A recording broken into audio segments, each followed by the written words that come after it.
نحمدہ ونصلی علی رسول الکریم اما بعد۔ محترم بھائیو، آج آپ لوگوں کے سامنے انتہائی اہم اور بہترین وظائف بتاؤں گا، جس میں سے پہلا وظیفہ یہ ہے کہ موت کے سوا ہر آفت سے آپ کی حفاظت ہوگی۔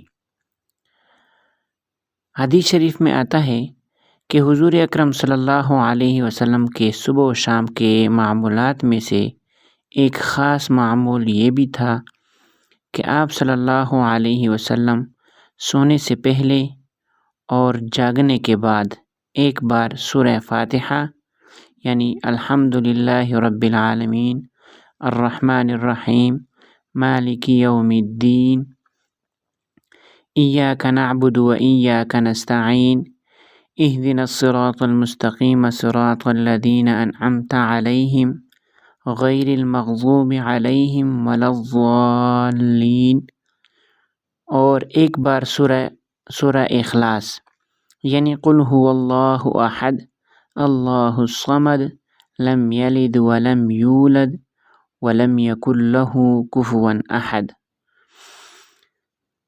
ایک بار سورہ فلق یعنی قل اعوذ برب الفلق من شر ما خلق الی آخرہ یعنی آخر تک، اور ایک بار سورۃ الناس یعنی قل اعوذ برب الناس ملک الناس الہ الناس من شر الوسواس الخناس الذی یوسوس فی صدور الناس من الجنۃ والناس، پڑھ کر اپنی دونوں ہتھیلیوں پر تتکار کر انہیں اپنے بدن مبارک پر پھیر لیا کرتے تھے۔ آپ صلی اللہ علیہ وسلم کا ارشاد گرامی ہے کہ صبح و شام جو شخص اس معمول کا اہتمام رکھے گا موت کے سوا ہر آفت سے محفوظ رہے گا۔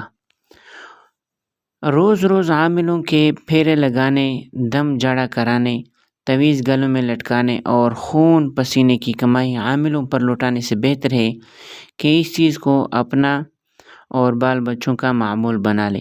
انشاءاللہ کوئی جادو ٹونا، کوئی اسیب، کوئی بندش، بلکہ کوئی زمینی اور آسمانی آفت آپ کی دہلیز نہیں پار سکے گی۔ امید ہے آپ لوگوں کو یہ پہلا وظیفہ سمجھ میں آ چکا ہوگا۔ دوسرا وظیفہ یہ ہے کہ شفائے امراض کا ایک مأثور طریقہ، یعنی مأثور کا مطلب یہ ہے کہ مؤثر، جو اثر کرنے والا۔ حضرت عبداللہ بن عباس رضی اللہ تعالی عنہما سے مروی ہے کہ ایک بار سیدنا حسین بن علی رضی اللہ تعالی عنہما بیمار ہو گئے، کئی دنوں تک افاقہ نہ ہوا تو آپ صلی اللہ علیہ وسلم کو پریشانی لاحق ہوئی۔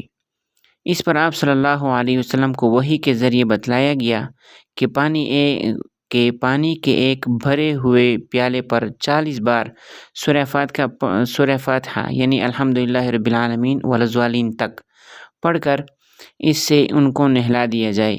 یہ عمل کرنے سے سیدنا حسین رضی اللہ تعالی عنہ شفا یاب ہو گئے۔